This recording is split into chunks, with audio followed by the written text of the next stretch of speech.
안녕하세요. 얼마 전 이혼한 30대 초반의 여자입니다.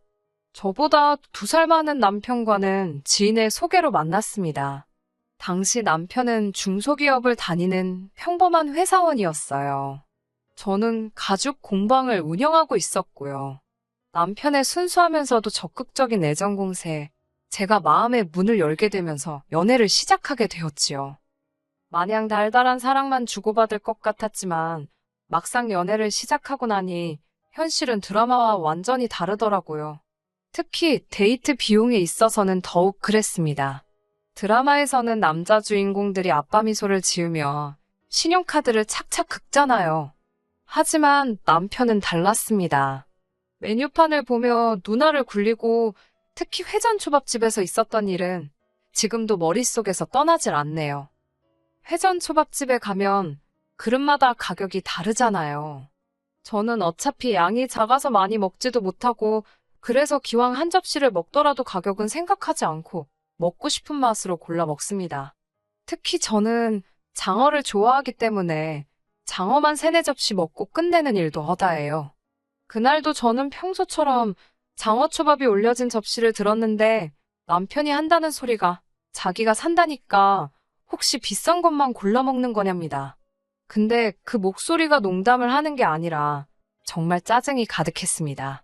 저 한 접시 먹는 동안 자기는 4접시는 먹어놓고 그딴 소리를 하면서 눈치를 주니까 기분이 팍 상하더군요. 다른 사람들 앞에서 얼굴 붉히기 싫어 차오르는 화를 누르며 간신히 식사를 마쳤습니다. 저는 오기로 종류에 상관없이 가장 비싼 그릇으로만 5접시를 먹고 나왔어요. 그리고는 계산도 제 거만 따로 했습니다. 그러자 남편이 저더러 더치페이는 그렇게 하는 게 아니랍니다. 나온 금액을 정확히 인원수대로 나눠서 내는 거라나요. 황당해서 제가 당신은 20접시 가까이 먹고 나는 겨우 5접시 먹었는데 내가 왜 당신 것까지 내줘야 하냐고 더치페이 뜻 모르냐고 크게 한바탕 싸웠습니다. 이후로 집에 돌아오면서 이 남자하고는 완전히 끝났다고 생각했네요. 하지만 저는 멍청하게도 남편과 극적으로 화해하게 되었습니다. 다음날 남편이 제 공방으로 찾아와서는 어제는 자기가 좀 심했던 것 같다면서 그런 상황에 저처럼 재치있게 대처하는 여자는 처음이었답니다. 똑똑하고 논리적이라며 저를 한껏 치켜세우더라고요. 다른 여자들은 자기 주머니 털어먹을 생각만 했었는데 저는 특별한 것 같다고요. 부끄럽게도 저는 남편과 소개팅을 하기 전까지 여중여 고여대를 나와 연애는커녕 짝사랑도 해본 적 없는 모태솔로였습니다. 변명이 될지는 모르겠지만 그 당시 저는 남편이 절 칭찬하고 있다고 생각했습니다. 바보같이 남편의 궤변에 넘어가 쌓여있던 화도 불편했던 마음도 어느새 풀어져 버렸어요. 게다가 사귀는 내내 남편은 남녀평등을 귀에 딱지가 않게끔 주장해왔습니다. 남녀평등에 대해서는 학창시절부터 꾸준히 배워왔던 부분이기에 남편이 틀린 말을 한다고 생각하지 않았지요. 남편은 걸핏하면 남자는 집을 해오고 여자는 혼수를 해간다는 일반적인 생각에서 벗어나야 한다며 데이트 비용이 남자들에게 얼마나 부담이 되는지도 목에 핏대를 세우며 열변을 토했습니다. 실제로 남편이나 저나 경제적으로 비슷한 상황이었기에 아주 틀린 말 같지는 않았네요. 그러고 보니 남편과 제가 사귄 지 1달쯤 됐을 때는 이런 일도 있었네요. 하루는 뜬금없이 데이트 통장을 만들자고 하더라고요. 관리도 자기가 할 거니까 전 신경 쓸 거 없다며 대신 월초마다 늦지 않게 통장으로 얼마씩 보내라면서요. 지금 생각해보면 솔직히 정말 치사했어요. 요즘 중고등학생들도 저와 남편처럼 돈을 쓰진 않았을 거예요. 저희는 통장 안에 있는 돈으로만 데이트를 하고 하물며 기념일이나 생일마저 그 예산에 맞춰서 해결하면서 정말 동등하게 연애를 했거든요. 아무튼 이런 남편이었으니 결혼도 당연히 반반 결혼을 하게 되었습니다. 당시 남편은 본인이 모은 돈 9천에 시댁에서 받은 5천까지 총 1억 4천이 준비되어 있었어요. 반면에 저는 제가 모아둔 돈이 1억 3천이 있었기에 남편보다는 1,000만 원이 부족한 상황이었지요.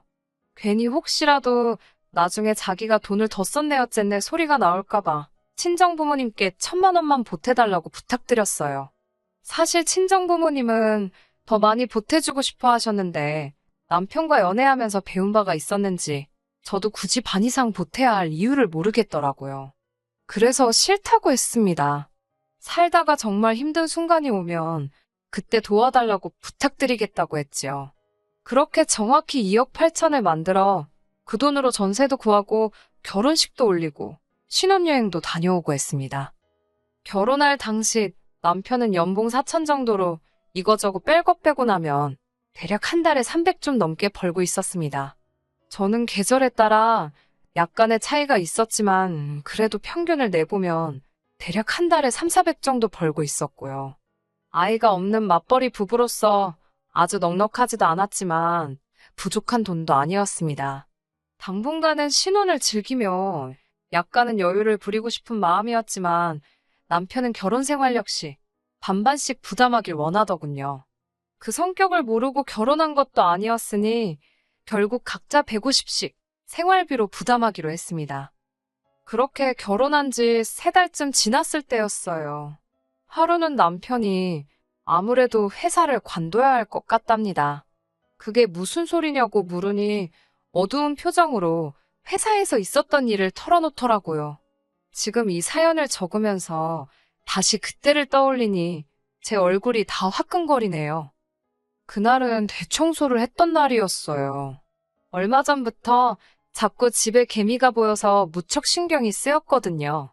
도대체 이 개미들이 어디서 나오나 하고 따라가 보니 아니나 다를까 남편 방이 문제였습니다. 남편은 걸핏하면 방에서 혼자 그렇게 뭘 먹어댔거든요. 서랍을 열어보니 어디서 사왔는지 온갖 과자들이 가득 있었습니다. 이번에도 혼자 숨겨놓고 먹은 걸 보니 얄밉기도 하고 동시에 짠돌이 주제에 간식도 종류별로 많이도 사다 놨다 싶더라고요.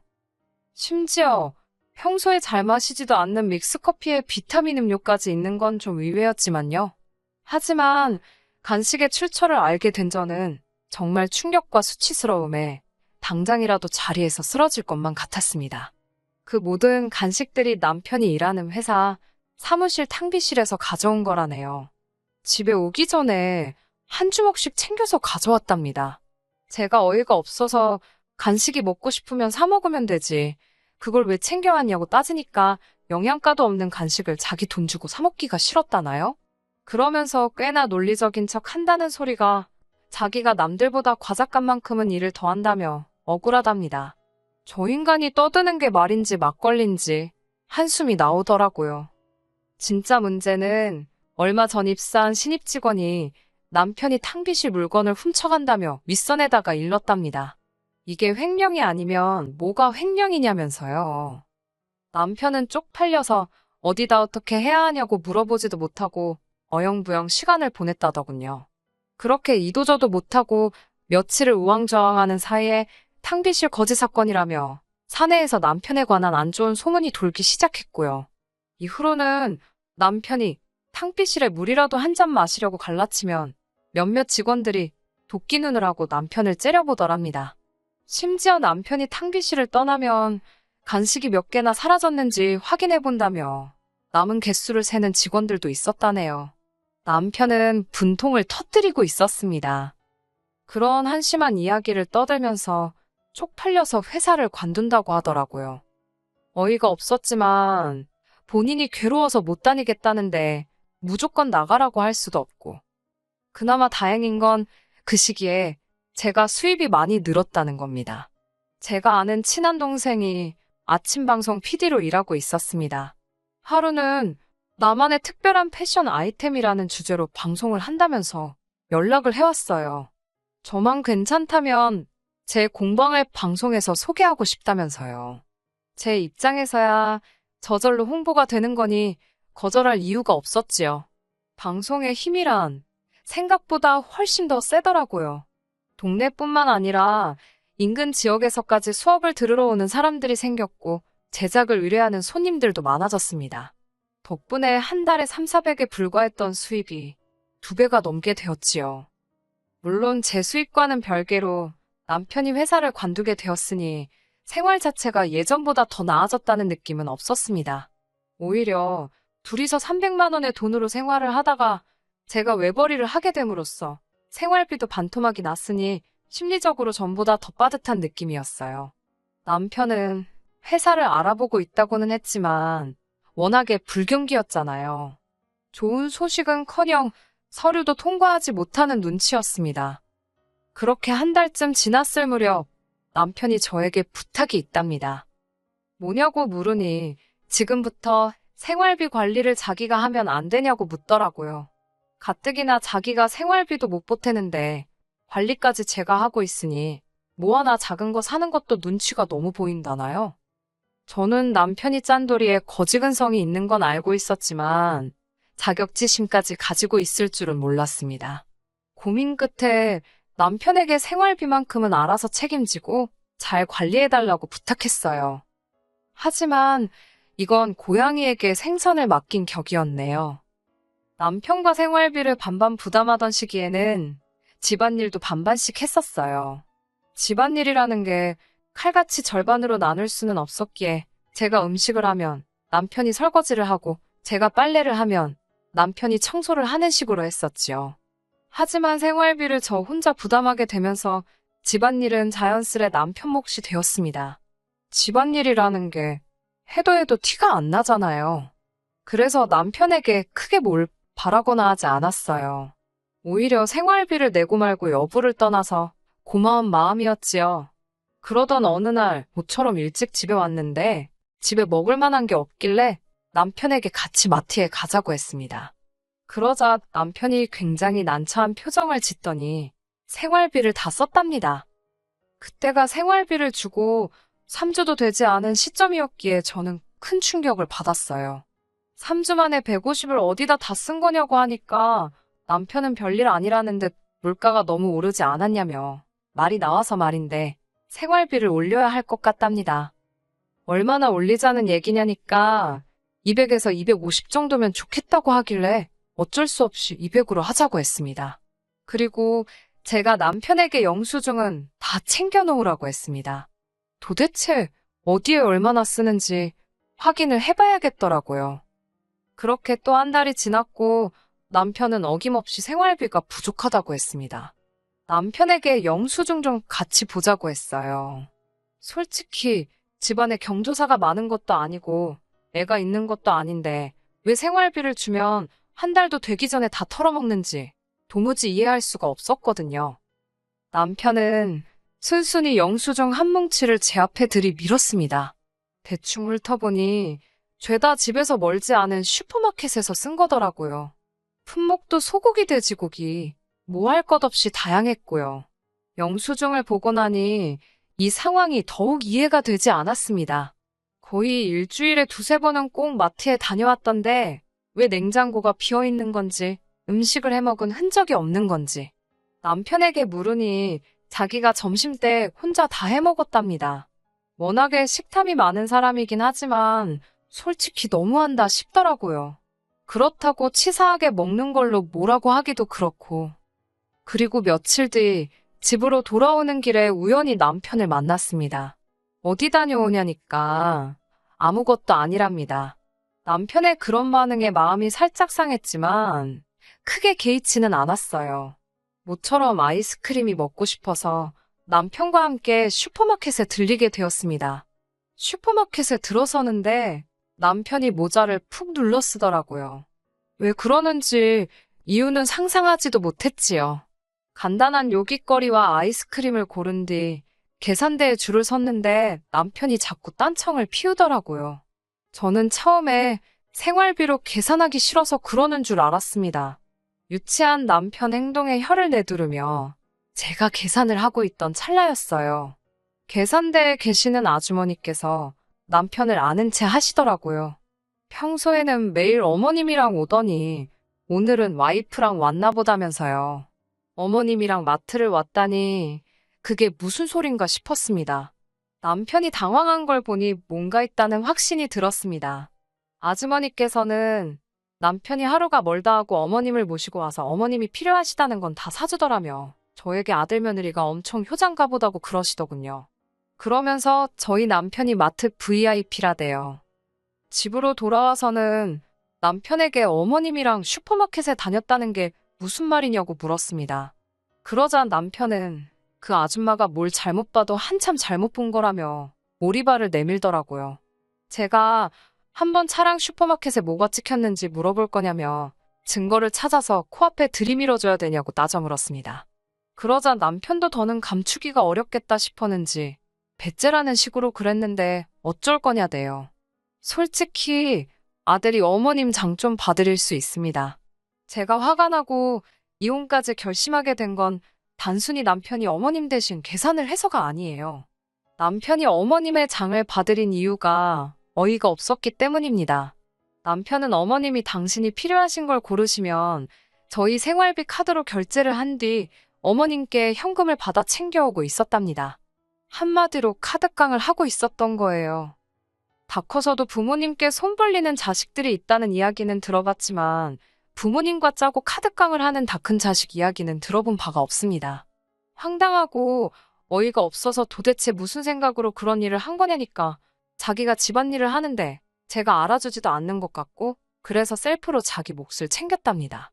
예를 들어 남편 생각에 오늘 집안일을 하는데 2시간쯤 걸렸다 하면 어머님과 짜고 5만 원을 빼돌리는 식으로요. 남편의 무용담을 듣고 있으니 기가 차더라고요.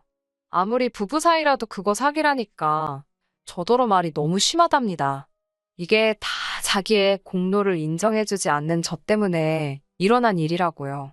탕비실 거지 사건 때도 회사에서 자기가 일한 걸 알아주지도 않고 월급도 적어서 과자라도 잔뜩 챙긴 거라던 남편의 모습이 순간 머릿속을 스쳤습니다. 그제서야 알겠더라고요. 남편은 사람이 바보 같은 게 아니라 이기적이고 지독하게 계산적인 못난 사람이었다는 걸요. 이후로 한 사흘간을 남편과 말 한마디 섞지 않고 시간을 보냈습니다.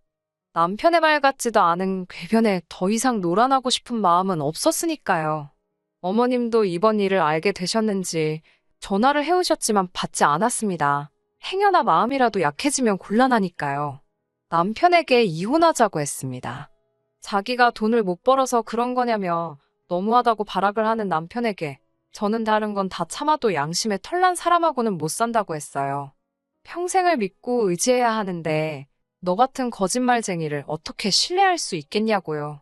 하지만 남편은 자기가 한 행동들이 거짓말도 아니고 사기도 아니라 생각했습니다. 이 모든 건 자기를 알아주지 않는 다른 사람들 때문에 생긴 결과라면서요. 어머님의 태도도 가관이었습니다. 저더러 남편 귀를 그렇게 죽여놓으면 좋냐면서 뜬금없이 왜 당신 용돈은 안 주는 거냐고 따지시더라고요. 아들이 못 주게 되었으면 며느리가 알아서 줘야 되는 거랍니다. 남편의 뻔뻔함과 염치 없음이 어머님으로부터 나왔다는 걸 알겠더라고요. 하긴 어머님이 제정신이셨으면 남편의 카드깡을 도와줄 리도 없으셨겠지요. 결국 남편과는 이혼하게 되었습니다. 악담을 퍼부으면 말이지요. 어머님께는 자식 농사 지금이라도 다시 지으셔야 하는 거 아니냐고 아들 농사는 완전히 망하신 것 같다 했네요. 지금 다 갈아엎고 새로 농사 짓자니 너무 늦은 건 아니냐고요. 며느리가 시애미 약 올린다고 어머님이 거품을 무시던걸요. 남편도 저한테 말 조심하라길래 너는 손버릇이나 고치라고 써붙였습니다. 이혼을 하고 얼마 지나지 않았을 무렵 남편에게서 연락이 왔습니다. 어떻게 하면 자기를 다시 받아주겠냐고 묻더라고요. 가진 건 뭣도 없으면서 고개 빳빳한 건 여전하대요. 남편에게 혼자 살다 죽어 문드러져도 너랑은 안 산다고 한껏 비웃어줬습니다. 너가 나라면 회사 비품 훔치는 것도 모자라서 마누라 돈 삥땅 쳐서 엄마 돈 뜯어가는 사람하고 다시 시작하겠냐고 따지니 지도 할 말이 없는지 조용히 입을 다물더라고요. 알뜰한 살림꾼과 거지근성은 서로 완벽하게 다르면서도 종이 한 장 차이밖에 나지를 않네요. 그 짠돌이 기질이 적어도 허투루 돈을 쓰지 않을 거라 생각을 했는데 이렇게 다 알고 나니 자기가 번 돈은 아깝고 제가 번 돈은 맘대로 써도 된다고 생각을 했나 봐요. 당분간은 머리 아프게 누굴 만나서 스트레스를 받고 그렇게 살고 싶지 않습니다. 만나게 되더라도 제발 정신적으로 성숙하고 양심을 지키는 사람을 만날 수 있으면 좋겠네요. 끝까지 들어주셔서 감사합니다. 오늘의 사연은 여기까지입니다. 구독과 좋아요, 알람 설정 부탁드리고 더 좋은 사연으로 다시 찾아뵙겠습니다. 감사합니다.